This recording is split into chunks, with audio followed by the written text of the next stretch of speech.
What's up, everyone, and welcome to the Well, your source for the latest in the fields of after school and summer learning programs. I never thought I would be making this kind of video, but here we are. A couple of months ago, my daughter, my little one, comes up to me and says, "Dad, are we getting kicked out of this country?" It really took me by surprise, and so I started to have a conversation with her about what she thought that meant and where was this coming from. Well, just like a lot of us, we've been watching the news on TV, we have the TV on, social media, and other places where, she has this concern about what's going on in the terms of the conversations that folks are having around building a wall, or the travel ban, or conversations about illegal immigration. And so I said to her, we're Americans. We don't have anything to worry about. And she came back to me with, well, all of the people that they're talking about in the news look just like us. And that's why I'm making this video today, because we serve a whole bunch of people that look just like me.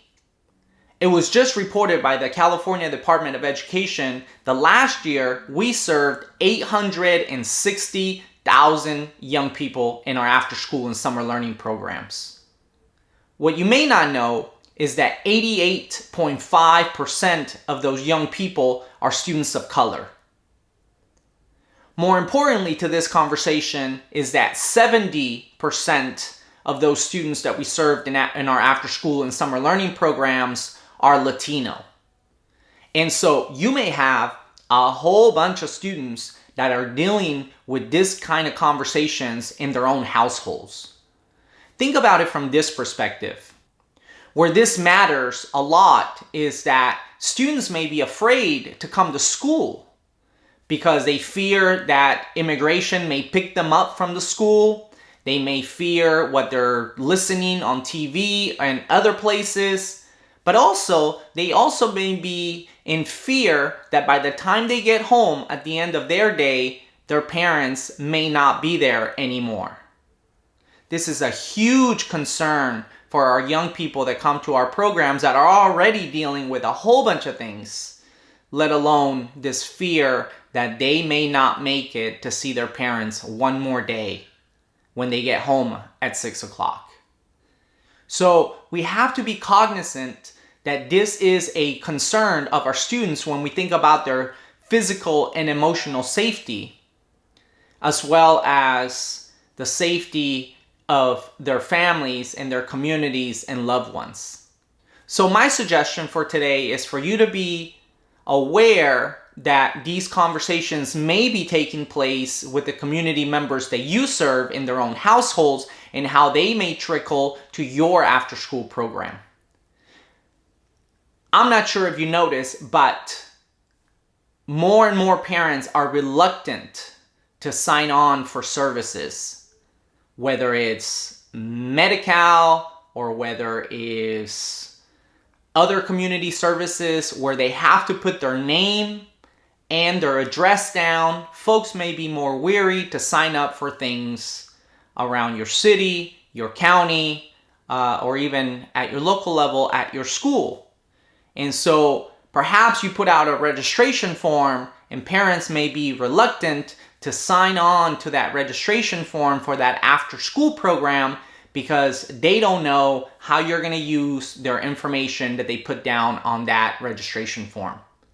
A lot of parents are hesitant to write down their name and their address in any form whatsoever unless they know that this information is not going to be used to give to law enforcement and other immigration agencies such as ICE that are dealing with these types of situations. So the first thing I would suggest is for you to understand your district's policy when it comes to immigration status, when it comes to dealing with these kind of issues that are going on right now, and so that you know that you can tell your parents what the current status is, what the current policy in your district is, so that you can have better conversations with your families around your registration forms and other paperwork that you may want your parents to complete. The second thing is really having conversations with your parents to put them at ease about what is the purpose of your after-school program and how it doesn't affect anything else that's going on in that larger national conversation around immigration or their status as a legal citizen or not. And for your young people, it's really about sometimes just showing empathy that you may not understand what's going on in their world, in their household, but you're there to provide an after-school program that it's fun and it's safe, and so that for at least 3 hours a day, they don't have to worry about those things that they may be worried about the rest of their day as they're dealing with it with their own families. Again, this is about empathy. This is about showing our young people and their families that we care for them, that we want them to be safe, both physically and emotionally, and that in your after-school program, you're there to help your community with information, with resources, and to provide a fantastic program like you normally have this entire year. When I come home at the end of the day and I speak to my little one about this issue, we have to have these serious conversations to be able to have the right answer for your own family about how do you deal with the question when my daughter says to me, "Daddy, you travel in an airplane all the time. Are they not going to let you come back in?" And so I have to be clear about the kind of message that I give my own kids and my family on how to answer that question.